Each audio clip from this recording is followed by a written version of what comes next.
This is the abandoned Normandy Inn in Galveston, Texas. This is the most haunted Walmart in America. This is the most haunted hotel in Texas, the Hotel Galvez in Galveston. The Old City Cemetery in Galveston, Texas is said to be one of the most haunted places in all of Texas. Galveston Island, home to the deadliest natural disaster in U.S. history.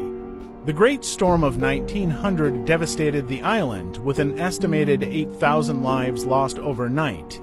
As we honor the memories of those who perished, many believe it's this dark chapter that makes Galveston one of the most haunted places in the world. The immense loss and sorrow have imprinted the island with ghostly apparitions and eerie occurrences that continue to this day.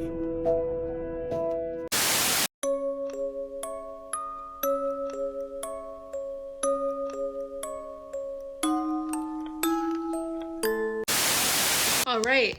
Today is the day that I take a trip to Galveston and check out some of the sites that I have learned about that are connected to certain ghost stories.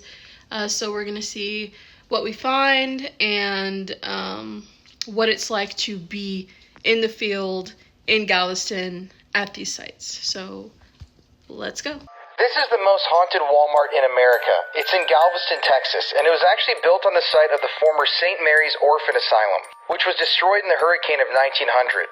There's actually a historical marker right near the Walmart that describes the story of this place.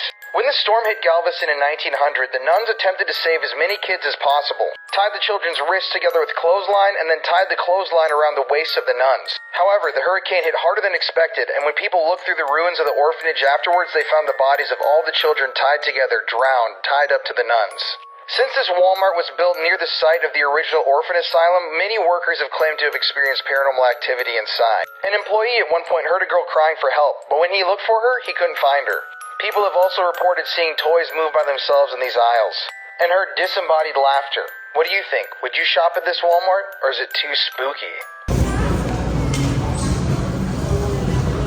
The first thing I'm realizing is that it's freezing in here. You never seen a ghost before? Per my boyfriend's request, he said we should buy one of these and bring it with us on this journey. Are you sure you want to pee here? Okay, so we're looking for the toy section.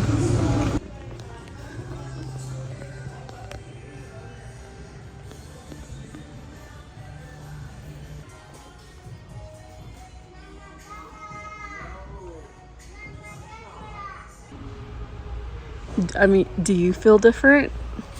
Yeah, definitely. But I'm a believer. See, that's what's interesting, because I was watching this like Ghost Files video on YouTube, and like they're going into these haunted places, like the people have claimed haunted, but like they go into it and they're like, well, I don't believe in this, so like, you know, so I feel like if you don't believe in it, you're less likely to be scared, because like you're trying to like find a reason for something. If it is real and you don't believe, you're less likely to notice any differences. Yeah. You notice it feels weird. But I definitely feel like heavier. The Old City Cemetery in Galveston, Texas is said to be one of the most haunted places in all of Texas. Here you can find the victims of the yellow fever outbreak, others from the hurricane of 1900, and dozens of murder victims are also buried on the grounds. Would you check out this cemetery? Leave a comment. Alright, so this is Old City Cemetery.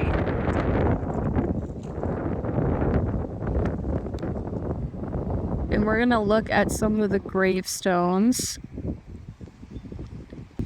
One of the things I want to focus on is like, and this is coming to me as I'm recording this, the kind of like honoring, like the opportunities to honor versus the opportunities to exploit.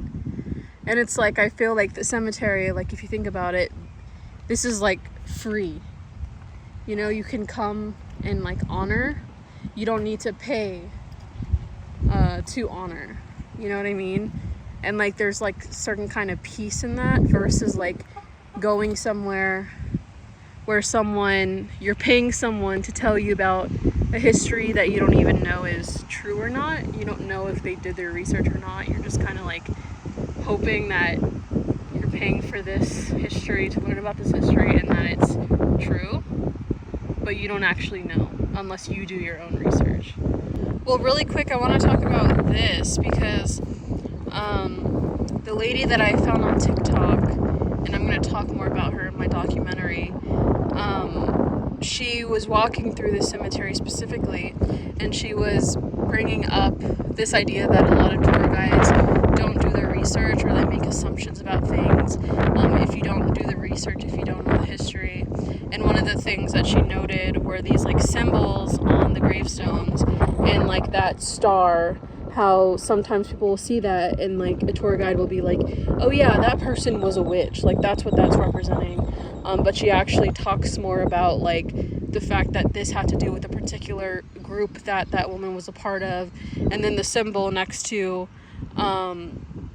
the husband, that's a Freemasons. Yeah. And so, but like if you don't know the history, if you don't know the symbolism, you can just see that and say like, oh, that person's a witch. Some ghost tours, you might be told that the woman that is buried here was a witch, and that's actually not true.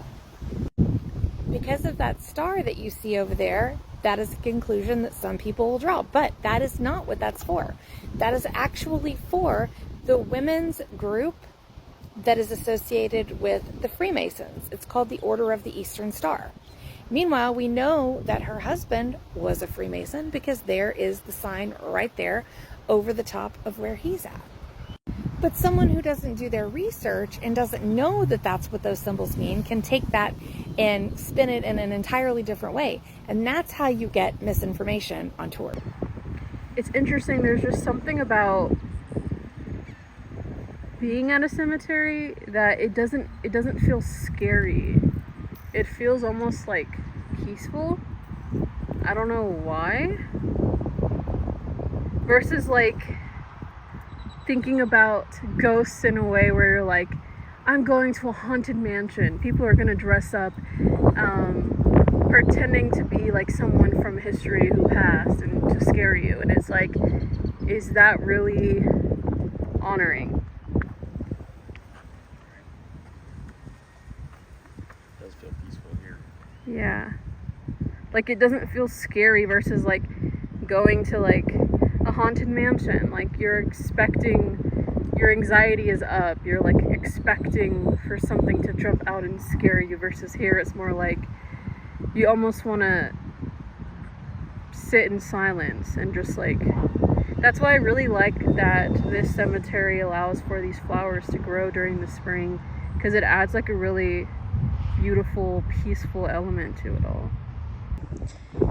So another thing that I learned was that when they were doing the grave rising, like when they were, you know, lifting Galveston after the 1900 storm, part of what happened, the aftermath, was that they wanted everything to be level, and in order to do that, they had to build on top or beside the mausoleum. And as a result, this is an example of the top of one, but there's like a lot more underneath, but now we don't get to see that. Look at that one. You can see it's kind of crooked, so it probably has a lot under there. Right. So it's just also unfortunate too, but obviously they're doing this to create a place that's safer, where people don't, it's not like a giant massacre when there's storms, but also, you know, now what this used to be is no longer there, which is unfortunate.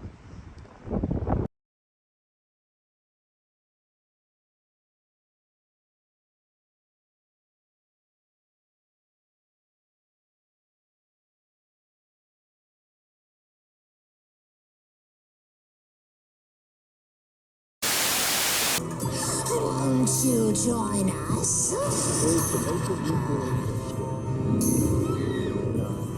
Hurricanes, yellow fever, the fun one never dies. With the ghosts of Galveston.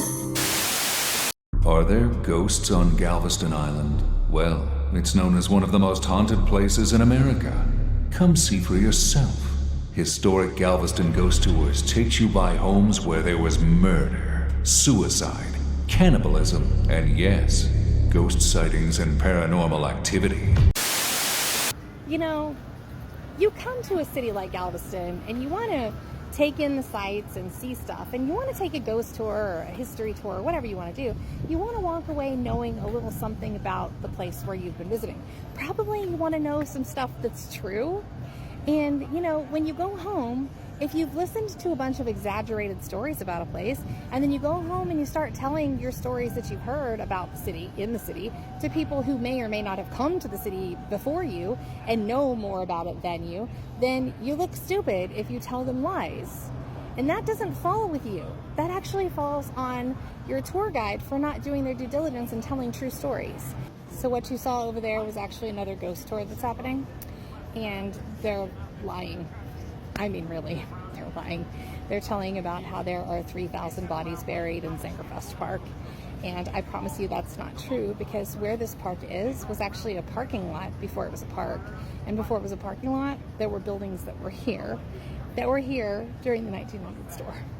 I try to incorporate as much historical accuracy as possible, but it's still a good time, and you're gonna get to hear the ghost stories and the whatever stories it is on whatever tour you're on that I'm doing. But I'm never going to lie to you about any of the things about the history, ever. And I'm never going to lie to you about the ghost stories either, because I have a lot of really reputable resources.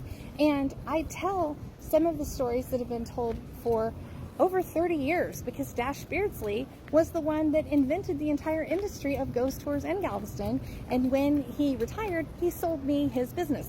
And I worked for him for years. And so he taught me everything that I know about being a tour guide. And he took it very seriously. He didn't want for you to walk away with misinformation. He didn't want for you to walk away telling people things about the city that aren't true. And it is a shame that there are companies on the island that are just completely just nothing except exaggerations, half-truths, and lies. And it hurts my feelings, because those are the ones that have more money to market and to, you know, budget for advertising than what I've got.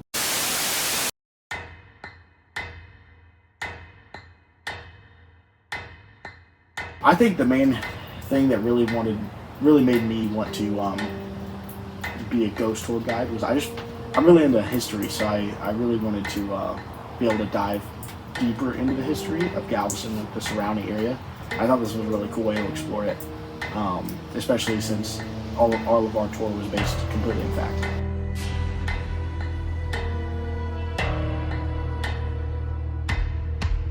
I actually trained for the job through not only memorization. Memorization was definitely a big part of it. We had a script that we were supposed to stick to, but it was a loose script. It consisted of going on a bunch of tours with tour guides that had kind of been around and knew the area well, learning from them, learning the side stories and kind of all the little details. That way I got the real experiences for myself, so I can see how to convey those same experiences to the guests on tour.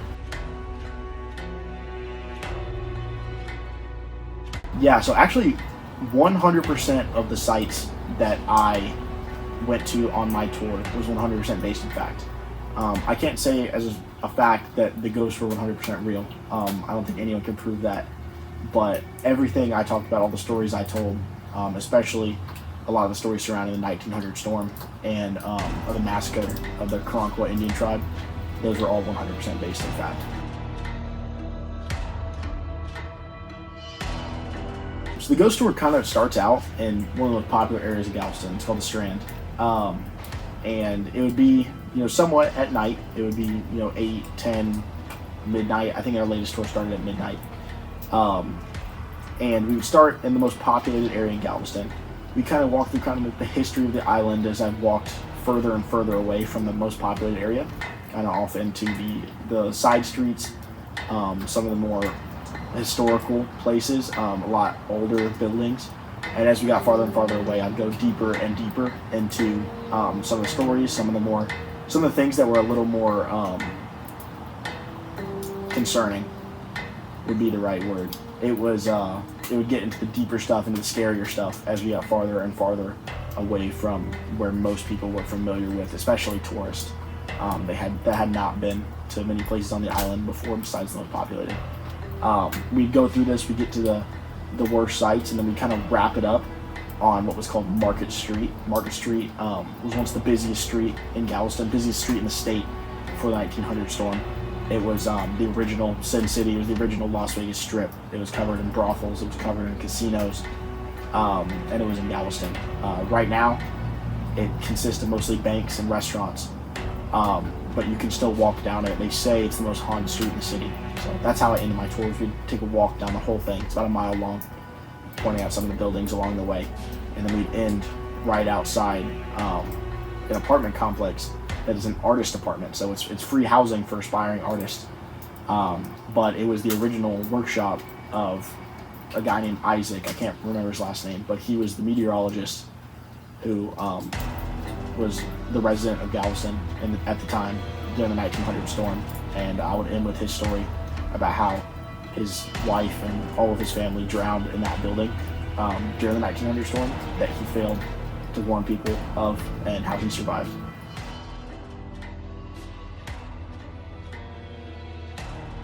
It really came down to two things, and those two are one and the same.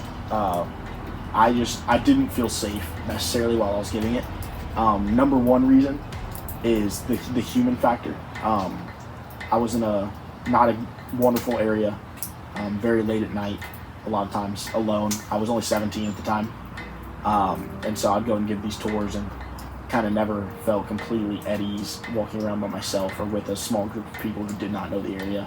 I did have my truck broken into a couple of times while going on tours, so it wasn't a super safe area people-wise, but also before I started, I never believed in ghosts, and I always tell people now I do because of what I experienced on the tours. I never saw anything, but I definitely felt things that were outside of what I normally feel and what I expected to feel. Things that really scared me, things that give me the chills now as I'm talking about it. One of the most memorable is there was an alley outside of an old brothel that used to be the dumping grounds that they would put like abortions from the prostitutes that worked there in this alley. They dump them down a storm drain that leads to the Galveston Ship Channel. And as I would walk down this alley on every tour, and as I'd walk down it, it was the worst feeling you could ever imagine. I still, I can't, it's horrible. Just, chills and like this deep feeling of uneasiness inside you. Sometimes I feel like I could hear footsteps when I walk down too. That really shook me up, especially when it was with women. If it was like me and just women, especially small groups, it was way worse always. They would say that there was the doctor who performed all these operations that he still haunted that alleyway, and I believe 100% that's the footsteps I heard, that's the feeling I felt. I wish I wasn't wearing long sleeves. You can probably see the goosebumps right now. It still gives me the chills. I believe that you get both. You definitely get some that are honoring, some that are exploiting. The tour I gave, I like to think that I was honoring. The one that stuck with me the most was the massacre of the Karankawa tribe by John Lafitte. That I definitely tried to honor those Native Americans who were killed by John Lafitte and his men. I thought that was really disturbing, and the people that died during the 1900 storm that they were unwarned about. It's the greatest natural disaster in U.S. history, and I also tried to not exploit too much on the people that were forced to work in the brothels a lot of times that I would tour near. I definitely think that you get both ends of the spectrum. But I would like to say that most of the tours I've experienced, most of the tours I gave everyone that I worked with while I was in the business, focused more on the honoring and teaching the history and not the exploitation.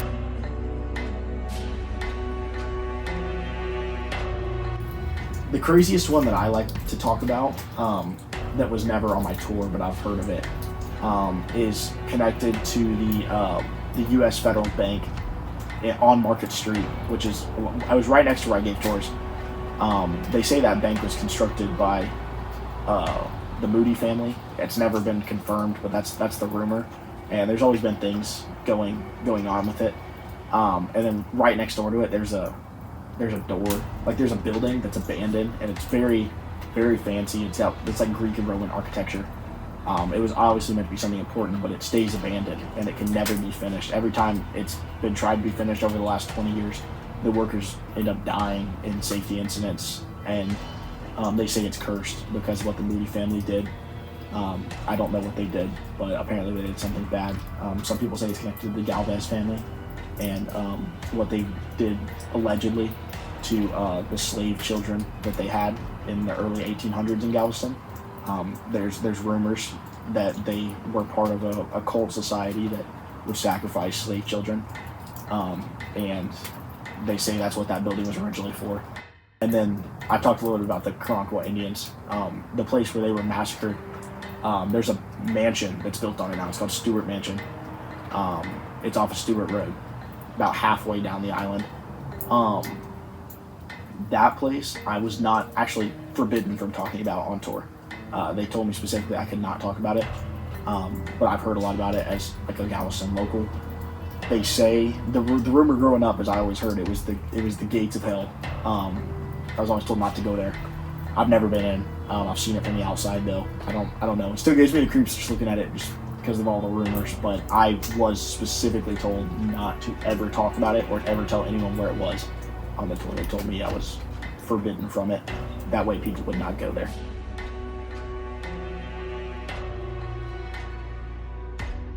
I think something important to remember is that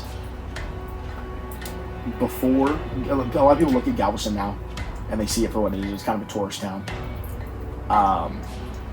Heavily in oil, heavily in the fishing industry, heavily in the tourism industry. A lot of people forget that before the 1900 storm, Galveston was Houston. Galveston was the biggest city in the South. It was going to be a metropolis. It was a very large, bustling city, with the latest fashions. It was, as I said, the original Sin City. There was a lot of things that went on there. So remember, a lot of these ghost stories I'm telling you, they come from that era, and there's a lot of crazy things that happened during that time. I recommend everyone to look into the mystery behind the owners of the Balinese Hotel and allegedly what happened with those owners and Tillman Fertitta.